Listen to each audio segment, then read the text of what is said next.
to give awards every day. I know people think that, you give out awards all the time. But the truth is, this is the first award I've ever, the first time I've ever been invited to be specifically alone a keynote speaker. And it's the first time I've ever presented an award. And the fact that it's to Jane Wilson is so serendipitous in about 1,000 ways that, right now I'm speechless. Hopefully later that will change. She's the best. It's like a dream come true. If I could have asked anybody to be a presenter.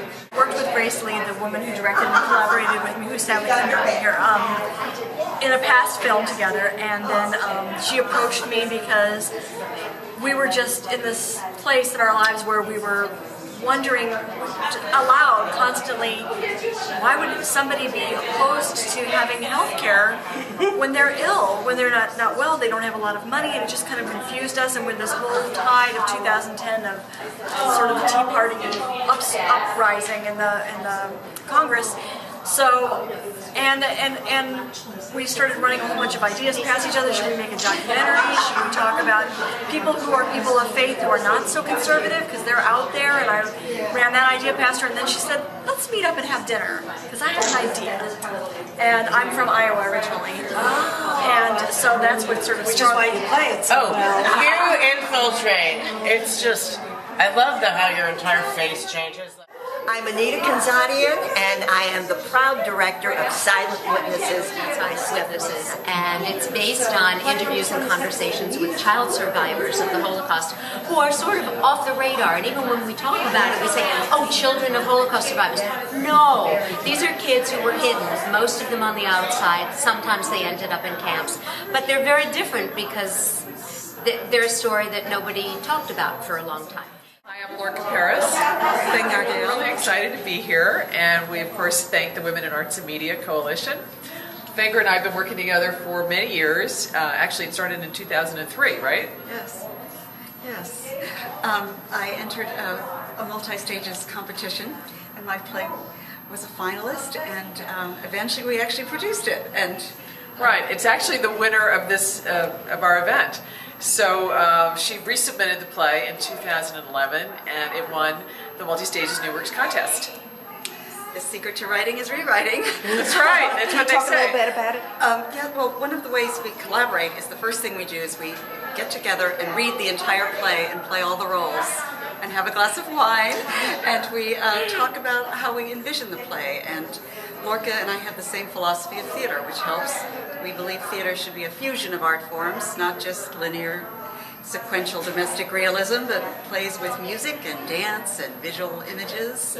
I started my company because I wanted to do multidisciplinary new works. And so a lot of the work that we do includes multimedia, and in this production we had fabulous projections by Jan Hartley, sensational artist, and we had original music. We brought in a second composer, and we had dancers and choreographers, and 25 women were involved in that production.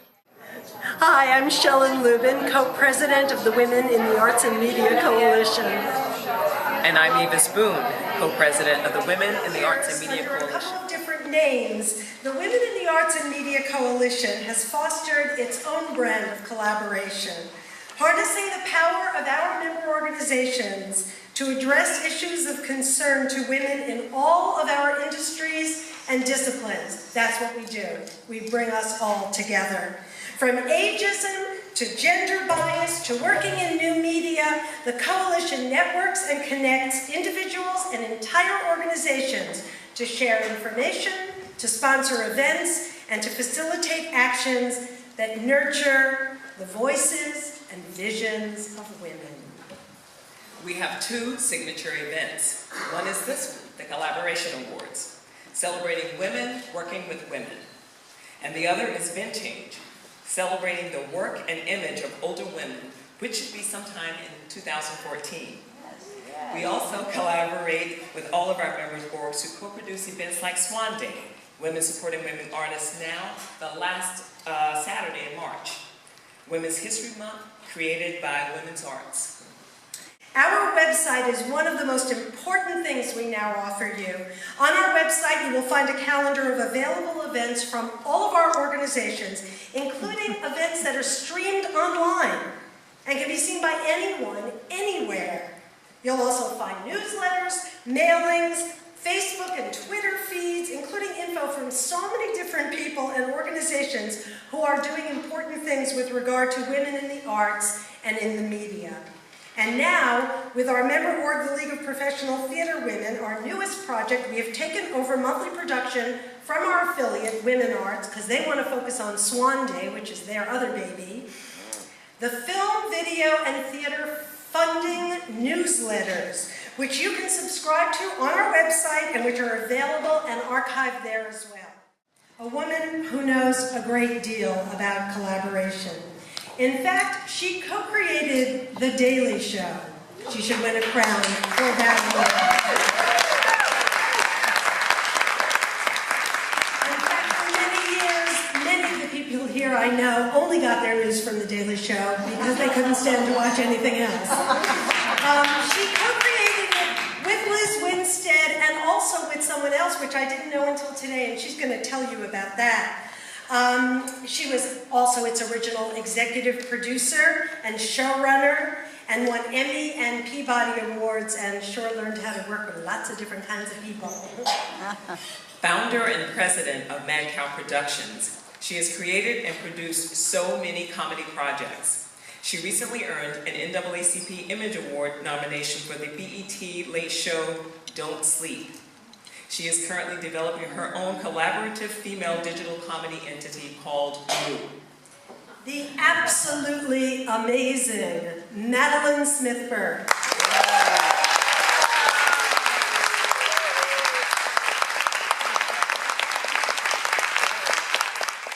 This is the story that I think everyone wants to hear. Is Elise Roth here? Is she not here? Soon. Kill her. Yeah. Anyway, Liz Winstead and I were neighbors in a brownstone on a seminary block in Chelsea. And Elise Roth, who's apparently not here, was my producing partner and collaborator at that time for the company that I formed when I left the Letterman show, which was called Half-Baked Productions, had nothing to do with weed. Won't do cooking shows that were funny, but instead comedy just kind of grabbed me back in. And Comedy Central wanted a show that could be on every night that would do for their network what SportsCenter did for ESPN, which was be a flagship, be a tentpole. And I had no interest in this. I had been at the Letterman show for 6 years and had been 2 years with the Jon Stewart show at MTV and later in syndication with Paramount. I was trying to get pregnant. I did not want the job, which is hilarious. Like the idea now of where things have come to think that someone would be pursuing me for this amazing job, and I'd be like, nah, you know, it's not really what I'm feeling. It was a very different economic time, and opportunities were a little bit more plentiful. But nevertheless, I said no for about 7 months, and finally got coerced and accepted the job and walked into an office where Liz Winstead, Elise Roth, the turd who's not here tonight, and I were installed. We were developing a different show that we had sold to Comedy Central, and I said, well, we're going to do this daily show for them. And for a second I got, wah, and then it was like, okay. And we just switched out the 3x5 index cards, and we started focusing on the world at large. What could we do every day that could react to the world? What would make sense? I would love to tell you that there was some overall creative plan and vision. There wasn't. What there was a lot of 24-hour news networks popping up. And a lot of, like, entertainment was in crisis again. And NBC had a dateline on 5 days a week. And I was just fascinated by it. Because when there is too many news outlets, and the internet didn't really exist yet, and a lot to fill but not enough news to fill it, what happens is that it gets filled with the egos of the people who are producing it. And the correspondent isn't reporting on a story, he's posturing his reportage of the story. And watching this happen was so amusing, and then it occurred to us, oh wait, we can make fun of them. They're asking for it, and so we did, and such it happened, and we were building the plane as we flew it. We never had to pilot it. We were on for a year. We moved those cars around and we would hire one more person, and they would have another idea, and then boom, next thing you know, there it was. And it was kind of an exciting time.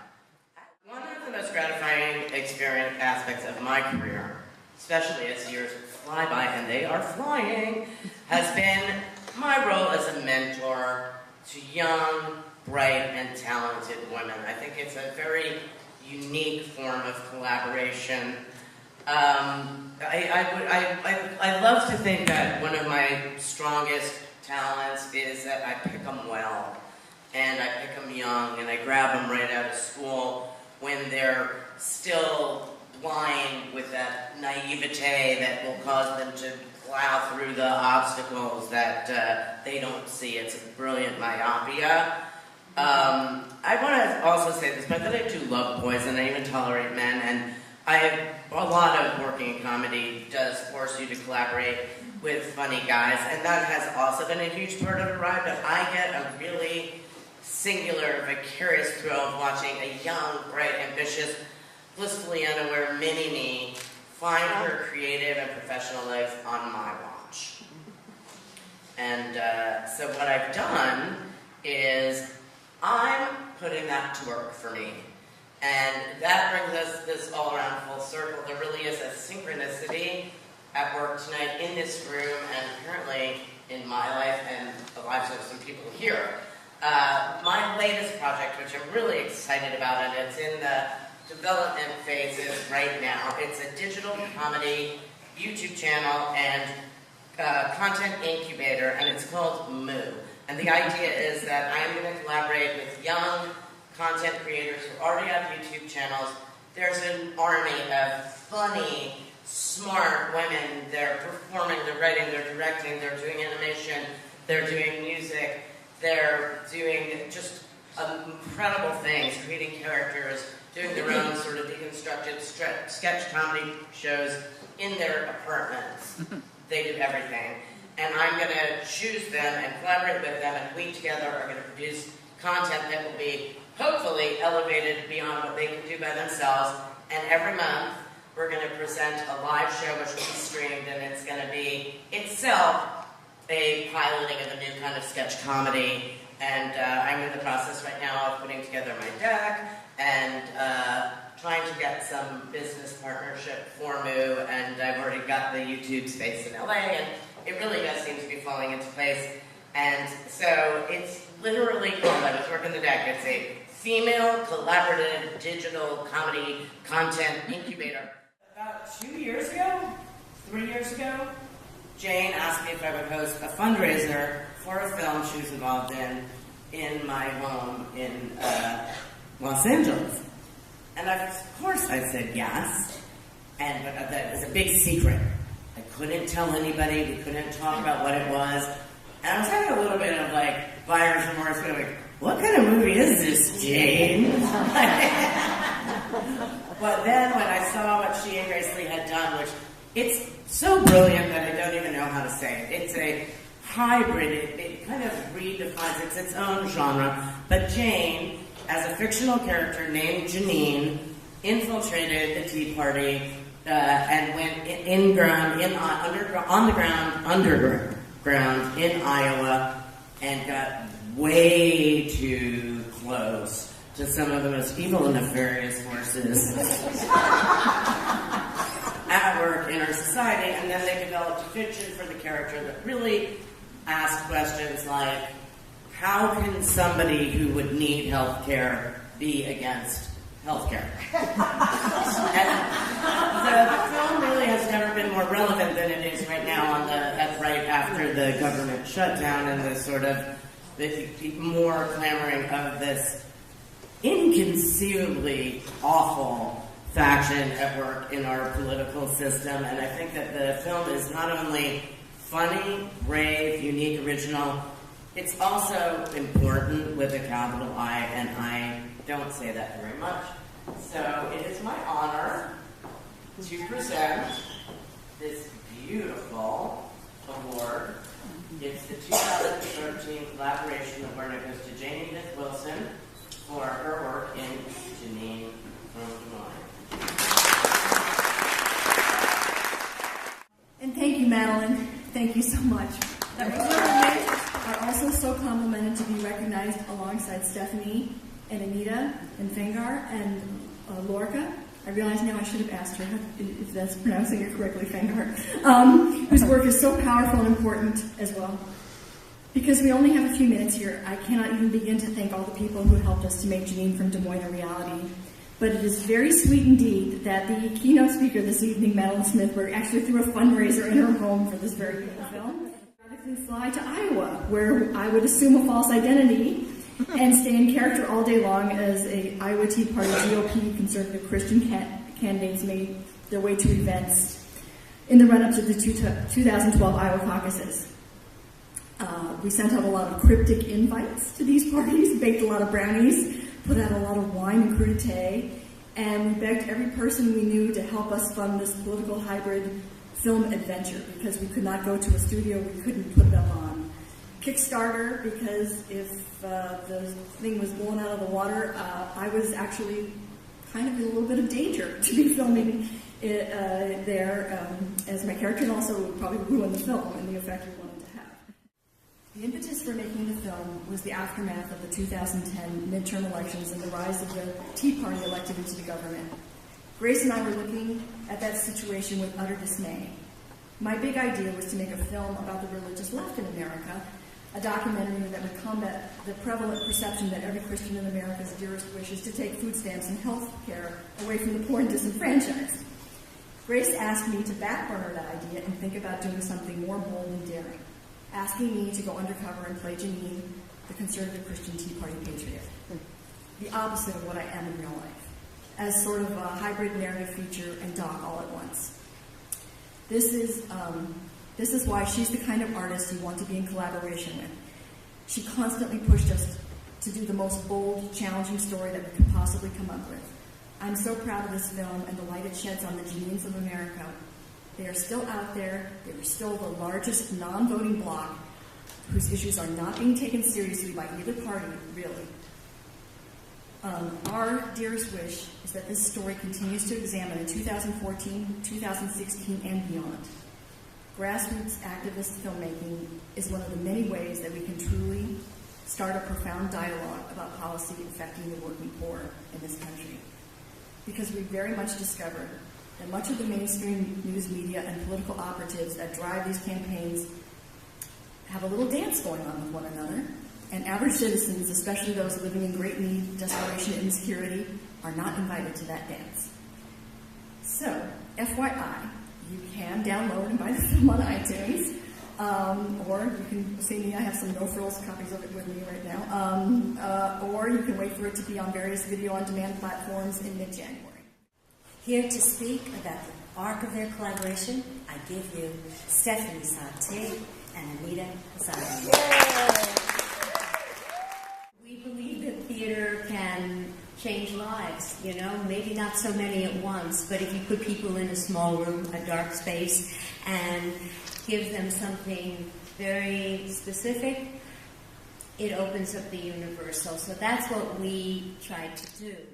I was doing a performance of a piece called Coming to America, which was also based on interviews of 9 women from real trouble spots all over the world. One survived the killing fields, an Afghani woman, and there were 9.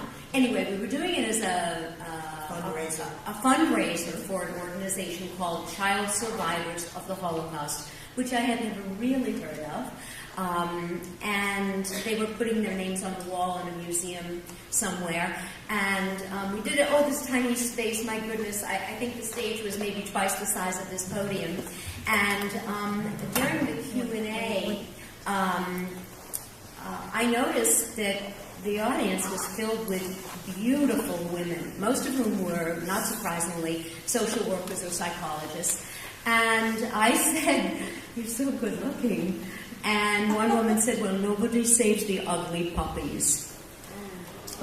And I thought, oh my God, there's a theme here. And then she said, "Why don't you tell our stories?" So I talked to the hostess and I said, "Can I interview these people?" She came up with a list of, I think, 16 by the next week. And I started in the summer of 2005, going from house to house. And the first day I interviewed someone who remembered everything and then somebody who remembered nothing. And so that's how it started, but I didn't know how I would frame it. I didn't know how I would shape it. Go ahead. Well, Stephanie started writing a play, and it was filled with these women, and she created other characters to come in, and we did several readings at our theater group, Interact Theater in Los Angeles. And also, and here, living room here, and also, I think we did it also at Theater East, and it kept moving, over the years. She kept re-interviewing the subject, and finally we said, "We want to do something with this." And Stephanie said, "I think maybe I can do a one-person play again, but I don't know if I should." I said, "Why not? You can still write the play. You can always do that. Let's do it." So that's what we did about a year and a half ago. We're just so happy and proud that this piece was honored because we feel that we're honoring their lives. We hope we're honoring their lives in giving them to an audience. We thank you very much. It is my pleasure to introduce the winners of the 2013 Honorable Mention Women in the Arts Media Collaboration Award, Fengar Gael and Lorca Peress. I'm Lorca Peress. This is Fengar Gael. And we've been working together actually since 2003, which is quite special. And we're both, actually I brought you to the League of Professional Theater Women, didn't I? Yes, I did. I'm the co-president of the League of Professional Theater Women. So I'm the director of this piece, and I'm also the artistic director and the founder of Multi-Stages, my theater company. And we do new works, and we hold contests, which is how I actually got to meet Fengar Gael in 2003. What was it that you submitted?